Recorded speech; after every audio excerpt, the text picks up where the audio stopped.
Hello students, good morning. We are going to study lesson 3. Ishwaran the storyteller. Ishwaran is the storyteller. Storytelling is an art. एक कला है storytelling. कहानी कहना हर कोई नहीं कह पाता है. कोई कहता है बहुत आकर्षक ढंग से, उसमें हाव भाव होने चाहिए, तो फिर एक स्टोरी किस को स्पेशल लगती है. और साधारणतः कहने शुरू हो गए कि एक राजा था एक रानी थी, तो ये कहानी कहने का ठीक से ढंग नहीं होता है. ईश्वरन जो है वो अपने जेस्चर्स के साथ बहुत अच्छी तरीके से कहानी स्टोरी एक्सप्रेस कर पाता है. तो ये स्टोरी मैं बताऊँगा, डिस्कस करेंगे इस लेसन में today. Writer of this lesson is R K Laxman. Are K Lakshman writer हैं इस स्टोरी के, और ये आर के नारायण जो story writer, famous story writer है, उनके ब्रदर हैं, है ना. और ये आर के लक्ष्मण के द्वारा लिखी हुई कहानी आपको बता रहे हैं. ईश्वरन का स्टोरी टेलर. इस स्टोरी में कोई ज़्यादा पात्र नहीं है. एक लक्ष्मण नाम से हैं, जो लक्ष्मण हैं उनको सुनाई जाती है कहानी, और वो कहानी स्टोरी सुनाई जा रही है महेंद्रन के द्वारा. महेंद्रन और महेंद्रन सुपरवाइज़र है वर्क साइड.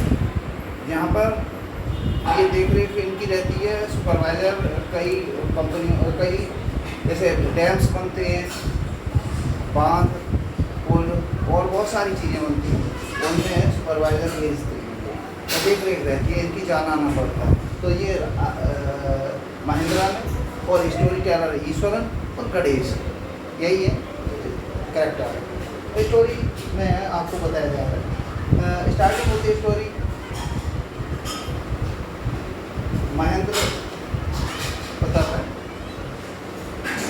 कि जहाँ भी जाता है उसे जाना होता है, और महेंद्र महेंद्र के साथ में ये ईश्वरन ले जाया जाता है. तो एक बात, जैसे ये स्टोरी कहना शुरू करता है, इसमें खास चीज़ है महेंद्रन में, नहीं ईश्वरन में, ये जहाँ भी जाता है तुरंत बहुत जल्दी शिफ्ट कर लेता है. और ये एसेट है, एक तरीके से बहुत बड़ा सहारा है महेंद्रन का. ईश्वरन कहानी कहने में बहुत माहिर है, और टीवी की पूर्ति कर देता है. टीवी नहीं है तो अभी ये काम चलता है इसका. ईश्वरन इतना परफेक्ट स्टोरी टेलर है, वो सब रखता है हर तरीके से. महेंद्रन को वर्क साइड पर जाता है, तो इसमें एक और क्वालिटी, खास क्वालिटी ये है कि बहुत जल्दी प्रोड्यूस कर लेता है. वेजिटेबल्स वगैरह तुरंत प्रोड्यूस कर लेता है, और जहाँ पहुँचने के बाद शिफ्ट टेंट में भी, तो वहाँ पे जाने के बाद में तुरंत मसाले, सब्जियाँ वगैरह ये तुरंत वो प्रोड्यूस कर लेता है, और उसके बाद सब्जी खिला भी सकता है, खाना पीना 2 घंटे के अंदर. ये क्वालिटी है इसकी ईश्वर. तो ये कहानी कहने का इसका जो ढंग है वो विशेष है. जैसे कहानी जैसे कहता है तो बहुत हाव भाव के साथ में. अब जैसे स्टार्टिंग कहानी करता है, तो जो गणेश को सुना रहा है महेंद्र के, एक बार हुआ ऐसा कि वो जा रहा था. ईश्वरन कहानी से कह रहा है कि वर्क साइड पर मेरा काम था. वर्क साइड पर ईश्वरन का ईश्वर था और महेंद्र, और वहाँ पे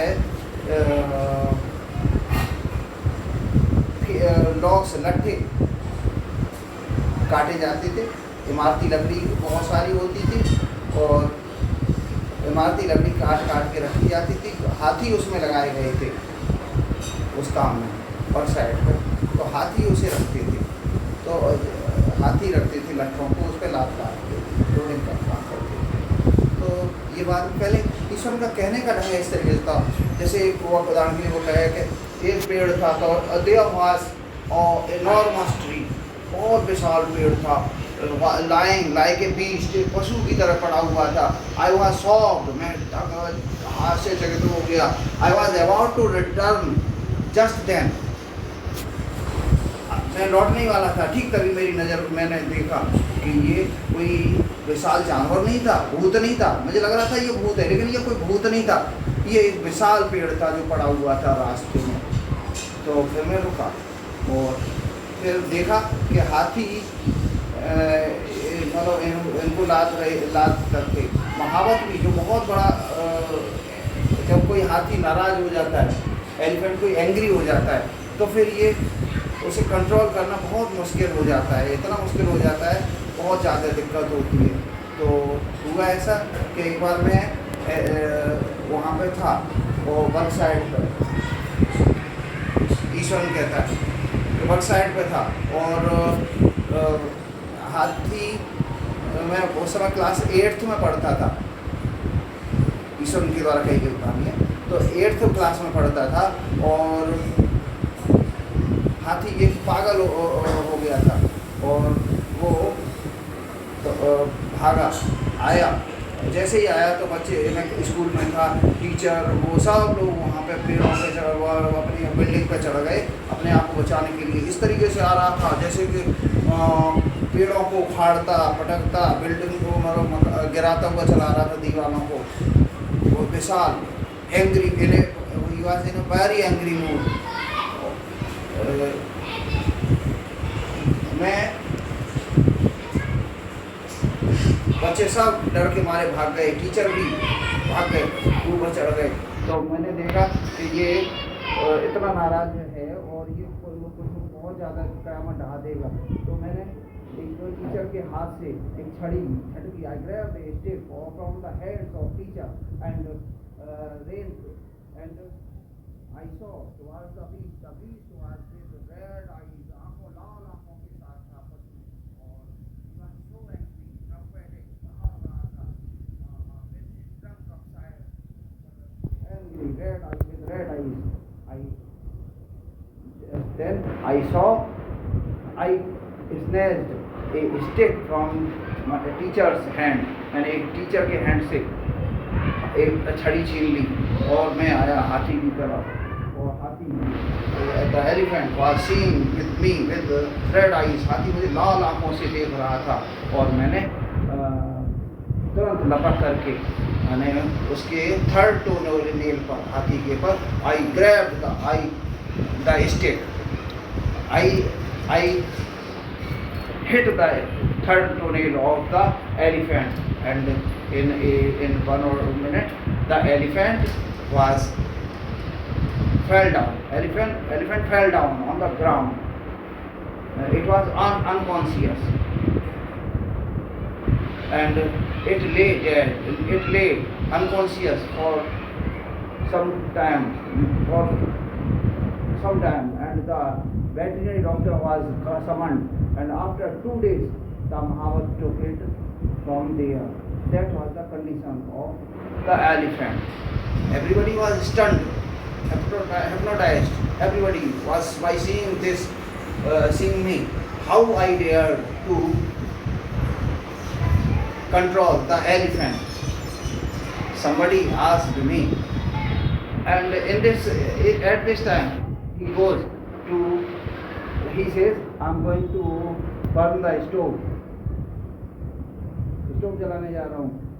ईश्वर कभी भौचक्का रह जाता है और फिर जब लौट के आता है तो स्टोरी डायरेक्ट शुरू नहीं करता है, फिर वो इधर उधर की बातें करने लगता है। तो ईश्वर को याद दिलाना पड़ता है कि स्टोरी एंड स्टोरी बताता है, हाँ मैं तो भूल ही गया था, और फिर बताता है कि हाँ मैंने फिर 2 दिन बाद उसे महावत के द्वारा ले जाया गया था हाथी को। और पूछते हैं कि क्या तुमने इससे कैसे कर पाई ये संभव, जो बड़े बड़े लोग नहीं कर सकते हैं, ऐसे कैसे, हाउ वाज इट पॉसिबल, ये कैसे पॉसिबल हुआ।